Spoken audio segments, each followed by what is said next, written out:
senhores telespectadores, na vida das nações também há altos e baixos. Há tempos luminosos, gloriosos, e há tempos sombrios. Ora bem, em Portugal, o nosso século XVI, de que eu tenho falado tanto, é um tempo glorioso, um tempo cheio de luz e de glória. Mas logo a seguir, o século XVII é um tempo sombrio. O primeiro terço é o Ninho Filipino. O segundo terço é a guerra, uma guerra cruel, uma guerra que tirou tudo. Depois da paz é um período de miséria em que nos falta tudo. Só no fim é que se acende uma luz. Aparece o ouro do Brasil. Em todo caso, no século XVII não há em Portugal grandes escritores, grandes pensadores, grandes pintores, grandes escultores, grandes artistas, grandes políticos. Na Europa é uma pleiade extraordinária de gente a pensar novo. Pode-se dizer que a civilização moderna é pensada no século XVII. Em Portugal, nada, nada. Bom, alguma outra exceção. Claro que há Dom Francisco Manuel, o Padre Bernardes. Eu hoje vou falar daquele que me parece a principal exceção de valor no século XVII. O Padre António Vieira. O Padre António Vieira acompanha o século todo. Ele nasce em Lisboa, numa ruazita pobre e numa casinha muito pobre, ali ao pé da Sena, Rua dos Cónegos, em 1608, portanto no início do século. E vem a morrer na cidade da Bahia, do Brasil, em 1697. É o fim do século. Portanto, ele acompanha todo o século XVII, desde os inícios difíceis da guerra com a Holanda, do Ninho Filipino. Depois ele acompanha o momento glorioso da restauração, é o principal conselheiro do rei restaurador. Depois é ele quem luta por essa Europa, para que Portugal possa triunfar, mas sobretudo a sua grande obra humana é a vida inteira consagrada à liberdade dos índios. Os índios são homens como nós.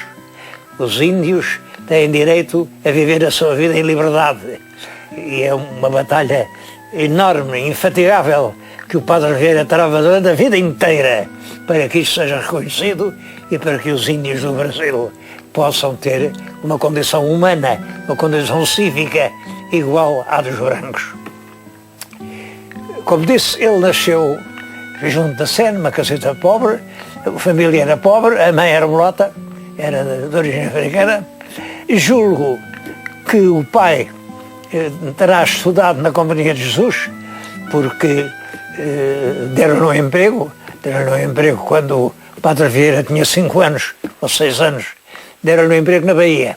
E é por isso que o menino, com aquela idade, vai daqui com o pai para a Bahia e onde se matricula no colégio da Companhia.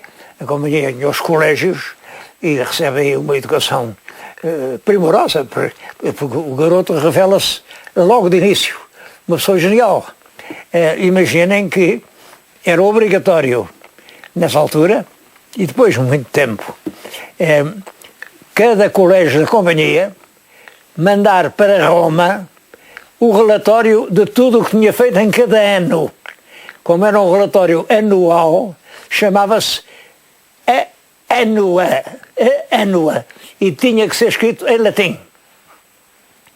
É claro, era preciso escolher um padre que escrevesse correntemente em latim, não acontece com toda a gente, obviamente. Pois bem, tinha 18 anos este noviço Padre António Vieira, quando o escolheram para escrever a Annua daquele ano, que foi para Roma, onde está. Era realmente, logo a seguir, é nomeado professor de retórica no Colégio de Olinda. Olinda é uma linda cidade brasileira, e começa aí a sua extraordinária carreira de orador. Porque aquele 5 reis de gente, aquele rapazito amulatado, punha-se a falar e deixava, era um assombro. As palavras saíam-lhe da boca, iam diretas à consciência de quem o ouvia. Era uma coisa, era inexplicável ouvir o Padre Vieira. Bom, é claro que isso dá-lhe imediatamente um prestígio. Ele é ordenado sacerdote, tem grandes missões dentro da obra jesuítica do Brasil. O nosso poeta Fernando Pessoa chamou a Vieira o imperador da língua portuguesa. E teve razão. Nunca ninguém manejou tão genialmente a palavra falada como o Padre Vieira. São livros escritos no século XVII e que ainda hoje nos emocionam. Mas os grandes tempos começam para Vieira depois de 1640. Chega à Bahia, o navio, e de Lisboa, que leva uma notícia extraordinária. Tinha havido revolução em Lisboa, o rei era outra vez português, era o Duque de Bragança, que tinha sido aclamado rei, era o senhor Dom João IV, e isso emociona toda a colónia. O vice-rei, que era o Marquês de Montalvão, aderiu imediatamente à Revolução, como aderiram os governadores dos Açores, da Madeira, de Cabo Verde, de Angola, de Moçambique, da Índia, da China. Todo o complexo das nações de língua portuguesa adere em bloco, e o vice-rei do Brasil manda a Lisboa uma delegação de pessoas distintas para dizerem ao novo rei que estão com ele, que pode contar com o Brasil, que, enfim, o reconhecem como o legítimo rei de Portugal. Nessa delegação inclui-se um sacerdote da Companhia de Jesus. É claro, é o Padre António Vieira, que é realmente aquele que dá garantias de falar melhor ao rei. É preciso falar com o rei. Faz a viagem, por sinal uma viagem tormentosa. Todas as viagens que Vieira faz do Brasil para Portugal acabam em naufrágios, todas. É um sofrimento enorme. Mas ele bem, acaba chegando, vinha do Brasil para Lisboa. Mas o navio, por erro, foi parar a Peniche. Depois de muitos sarilhos, muitos de naufragar, de ser saqueado pelos piratas, muita coisa, acaba por ir a Peniche. E em Peniche dá-se uma coisa curiosa. O povo, amotinado, sabe que vêm ali os senhores do Brasil e que vem lá um filho do vice-rei. Ora, o vice-rei tinha mais 2 filhos que estavam em Portugal. E esses 2 tinham-se passado para o lado de Castela. Não aderiram à restauração. Eram castelhanos. Por isso o povo julgava que se aqueles 2 eram, o outro também seria. E estavam ali todos juntos para o atacar e o linchar. O Padre Vieira tem essa primeira missão de explicar àquele povo furioso, indignado, explicar que aquele filho do Marquês que ali ia era realmente um bom português que vinha para Portugal para lutar por Portugal. De Peniche veio imediatamente para Lisboa. Nessa altura já era um sacerdote famoso pela forma como falava. Tinha 39 anos, quer dizer, havia 33 anos que tinha saído de Portugal. 33 anos passados no Brasil. A sua formação é inteiramente brasileira. E veio para Lisboa e é recebido pelo rei. O rei deixa-se fascinar completamente por aquele sacerdote que tem uma linguagem diferente, empolga, que deslumbra e confia inteiramente nele. Esse homem vem-lhe dizer coisas evidentes, mas que nunca ninguém lhe tinha dito. Vem-lhe dizer que não basta a independência. Agora é preciso ganhar a guerra, porque a Espanha vai-nos fazer uma guerra. E uma guerra com a Espanha não é brincadeira nenhuma. A Espanha é uma poderosa potência militar. Como é que Portugal vai arranjar dinheiro para triunfar numa guerra dessas? Ele, Vieira, tem as suas ideias. Dinheiro português há muito, mas é nas mãos dos judeus, dos cristãos novos, que foram expulsos de Portugal e que estão na Inglaterra, estão na Holanda, estão na Itália, estão em França e que têm grandes empresas, grandes companhias, grandes fortunas. É preciso atrair essa gente toda de novo em Portugal. Para isso é preciso acabar com essa odiosa diferença entre cristãos velhos e cristãos novos. Não há cristãos velhos nem novos, são todos cristãos, todos acreditam em Cristo. Portanto, acabar com isso. É preciso acabar também com a brutalidade da Inquisição, que comete crueldades que desacreditam Portugal em toda a Europa. É preciso realmente, enfim, juntar todos os portugueses no grande esforço pela liberdade e pela vitória nacional. O rei ouve, isso era evidente, O dinheiro português está todo lá fora, nas mãos dos tais judeus, que são bons portugueses, são bons como os outros, mas que foram expulsos. Bom, isso entrega-se de alma e coração àquele missionário vindo do Brasil. Durante anos, o rei não faz senão o que o Vieira lhe aconselha. Na guerra, por exemplo, explica-lhe, a guerra só pode ser defensiva. A gente não vai atacar ninguém, porque se vai atacar, perde. A gente está cá e defende-se. Quem se defende tem sempre mais condições de vitória. E o rei segue o conselho. E se o não tem seguido, Portugal tinha perdido a guerra. Portanto, é assim uma guerra puramente defensiva. Por outro lado, é preciso o apoio das nações estrangeiras, da Inglaterra, da França, da Itália, da Igreja. E aí surge a grande ideia do Padre Vieira, uma ideia de que hoje algumas pessoas sorriem e não compreendem a grandeza e a possibilidade de pôr essa ideia em prática. É a ideia do Quinto Império. Lia-se nessa altura, nas escolas, que no mundo já tinha havido 4 impérios. O primeiro era o Império Assírio, o segundo o Império Persa, o terceiro o Império Grego e o quarto o Império Romano. O quinto ia ser o Império Português. Como é que era isso, um Império Português, nessa altura? Bom, a ideia era uma aliança entre, primeiro, a coroa de Portugal e a coroa de Espanha. Isto, a Espanha tinha um império que apanhava uma grande parte da América, Portugal tinha outro grande império que apanhava a outra parte sul da América e apanhava também grande parte da África e da Ásia. Além disso, aderiam os cristãos novos de todo o mundo, com os seus capitais, com as suas ideias, com as suas pessoas. Além disso, a Igreja dava também as suas bênçãos a este império que realmente era viável, que se podia ter constituído e que faria de Portugal, destes países ibéricos, um império universal. Simplesmente, isto já era muito atrevimento.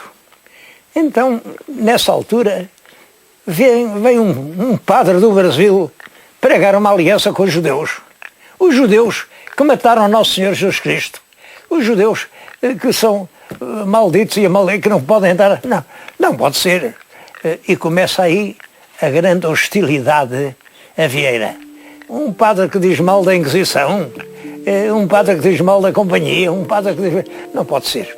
E começa a haver uma oposição cada vez mais forte ao padre António Vieira.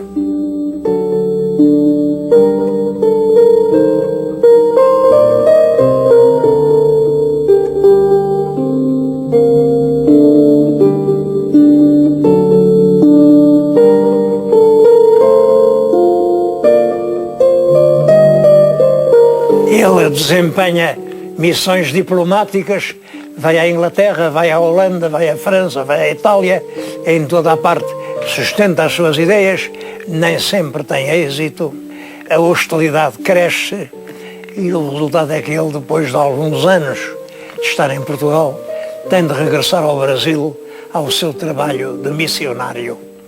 Os colonos são de uma grande crueldade para com os nativos, para com os índios. Tratam-nos selvaticamente, castigam-nos de uma forma bárbara, reduzem-nos à escravatura e matam-nos quando eles não querem obedecer. Vieira esforça-se por acabar com essa situação. Os índios são tão filhos de Deus como nós. É certo que os colonos dizem não são. São pedras, não são homens, são bestas, são rudes animais.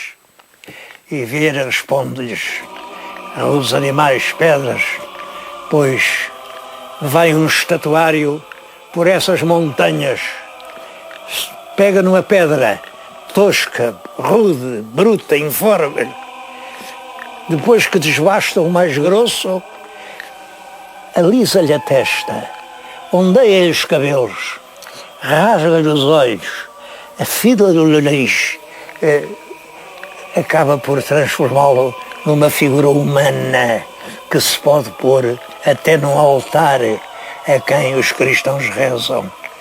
Se de uma pedra se pode fazer um santo, o que não se fará com um índio rude como aqueles do Brasil? E leva-os para os colégios, ensina-lhes o português, ensina-lhes maneiras de vestir, ensina-lhes maneiras práticas civilizadas, europeias, faz de milhares de índios criaturas como nós. Mas é claro que esses índios deixam de trabalhar como escravos. Quem é que vai agora nos engenhos trabalhar, arranjar o açúcar, arranjar a lenha, carregar com as coisas? Não, os colonos não concordam e, em revolta, expulsam o padre Vieira do Brasil, que chega a correr riscos de vida. Vieira compreende que não pode vencer aquela guerra se não tiver a ajuda direta do rei e volta a embarcar para Lisboa para pedir ao rei uma lei que, enfim, lhe dê força à sua posição. É mais outra viagem tormentosa, outro naufrágio, outro risco de vida, outro ataque de piratas. Mas parece que todas as viagens de Vieira têm esse fim, o que mostra até que ponto, ainda no século XVII, era perigoso viajar para o Brasil. Os mares estavam incessados de piratas, de inimigos de Portugal. Os holandeses eram nossos inimigos e saqueavam os nossos navios, e ele, mais uma vez, passa por toda essa tragédia. Mas chega a Lisboa e foi recebido pelo rei. O senhor Dom João IV recebe-o afetuosamente ao velho amigo e manda fazer a lei que proíbe realmente a escravatura dos índios do Brasil, que proíbe que vão à caça dos homens como se fossem animais e que entrega a direção da política indígena no Brasil à Companhia de Jesus. Era tudo o que Vieira pretendia. Mas, com isso, não cessou a oposição dos colonos europeus. Eles precisavam do trabalho dos índios. Se não fossem os índios, quem é que havia de trabalhar? A oposição cresce e acabam por expulsar os jesuítas do Maranhão e do Pará. São expulsos, embarcados à força e mandados outra vez para Portugal. Vieira chega aqui, é bem recebido pelo rei, consegue convencer o rei da justiça da sua política, da humanidade profunda que é transformar aqueles rudes animais em criaturas cristãs, e encarrega Vieira de novas missões diplomáticas, entre elas em Itália. É em Itália que nessa altura Vieira aprende a falar o italiano para poder nas igrejas de Itália deslumbrar os crentes como tinha feito em Portugal. É aí que ele conhece a rainha Cristina da Suécia, uma rainha que tinha abdicado do trono na Suécia e tinha ido viver para Roma com um grande fausto, com um grande estado. Vivia num palácio onde recebia as figuras mais cultas, ilustres da Europa. Por exemplo, esteve lá o Descartes. Vieira é incluído nesse número de grandes intelectuais, Vieira deslumbra, como tinha feito antes, ao pregar em italiano.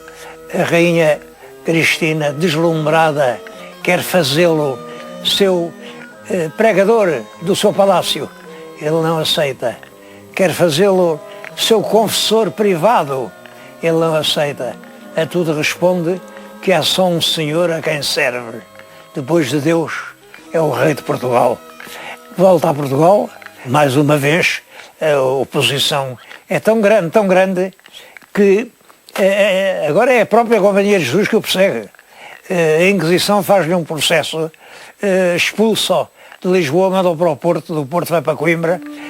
Em Coimbra chegaram a fazer uma fogueira diante da universidade e um palhaço de palha com a cara do Vieira e queimaram-no diante da universidade, queimaram-no em estátua, porque ele não estava lá e, portanto, não ardeu. E ele consegue escapar porque obtém um breve pontifício que proíbe qualquer entidade religiosa de ter autoridade ou disciplina sobre o Padre Vieira, a não ser o Papa. Só o Papa é que pode decidir sobre aquele homem. Isso salvou-lhe a vida. Ele regressa ao Brasil, regressa ao seu trabalho de missionário, mas está cansado, está velho, está alquebrado, está sem forças, mas ainda continua a ditar o texto dos seus sermões para esses 6 volumes que ainda hoje emocionam tanto quem os lê. São sermões diferentes. Esses textos leem-se rapidamente. São textos corajosos, atrevidos. Ele chega a desafiar Deus. Levantai-vos, porque dormis, Senhor, porque não vindes a ajudar este povo que sempre vos tem sido tão fiel. Levantai-vos, não vos abandoneis. Então que justiça é essa de ajudar os nossos inimigos, que são sempre inimigos da fé, e de abandonar os portugueses, que são sempre tão fiéis? É um discurso diferente de todos os outros. É claro que quando morre já é admirado por toda a gente e pode-se dizer foi uma obra realmente de missionário, foi uma obra de diplomata, foi uma obra de político, foi uma obra de escritor, mas acima de tudo foi uma obra de herói dos direitos humanos. Num período em que esta expressão ainda não aparecera na linguagem política, ele consagrou a sua vida inteira à defesa dos direitos humanos dos índios do Brasil.